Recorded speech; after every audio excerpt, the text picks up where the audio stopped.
ভাবলাম যে মায়ের সাথে যদি কিছু মুভমেন্ট ক্যাপচার করে রাখতে পারি তাহলে কিন্তু সেটা খুব ভালো লাগবে, পরে এই ভিডিওগুলোকে আমি দেখবো বসে বসে, এটা আমাদের কাছে একটা মেমোরিজ হয়ে থাকবে।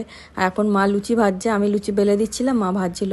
আর মা আসার পর তো আমি কাজবাজ করা একদমই বন্ধ করে দিয়েছি, যতটা পারি মায়ের ঘাড়ে চাপিয়ে দিই যে তুমি সব কিছু করো। আর এখন আমরা রাত্রিবেলা খাবার দাবার খাবো, লুচি, আলুর দম আর বাকি যা সব পাঠিয়েছিল ওই বাড়ি থেকে সেগুলোও নিয়ে নিয়েছি। আমি, অমিত আর মা তিনজনে মিলে এখন খেয়ে নেবো। আর যেহেতু কদিন পরই আমার ডেলিভারি, সেই জন্য খুব একটা বেশি হয়তো ভিডিও আপলোড করতে পারবো না বা খুব একটা বেশি ভিডিও বানাতে পারবো না, সেই জন্য চেষ্টা করছি আগে থেকে কিছু কিছু করে ভিডিও বানিয়ে রাখার, যাতে তোমরা প্রত্যেকদিন অল্প কিছু করে হলেও ভিডিও পাও। আর আমাদের যে ফেসবুক পেজটা রয়েছে সেখানে তোমরা অনেকেই অনেক ভালোবাসা দিচ্ছ, অনেক ভিডিওই অনেক ভাইরাল হচ্ছে বা অনেকে অনেক লাইক দিচ্ছ, অনেক ফলো করছো, সেইটা আমাদের কাছে অনেক বড় পাওয়া। এভাবেই তোমরা পাশে থাকো, তাহলে আমরা আরও এগিয়ে যেতে পারবো আগামী দিনে। আর তোমাদের কীরকম টাইপের ভিডিও তোমরা দেখতে চাও সেটাও কমেন্টে জানাতে পারো, অবশ্যই তোমাদের সাথে শেয়ার করব। আর আজকের ভিডিওটা এইটুকুই, ভালো লাগলে লাইক, শেয়ার, সাবস্ক্রাইব, ফলো করে দিও। বাই।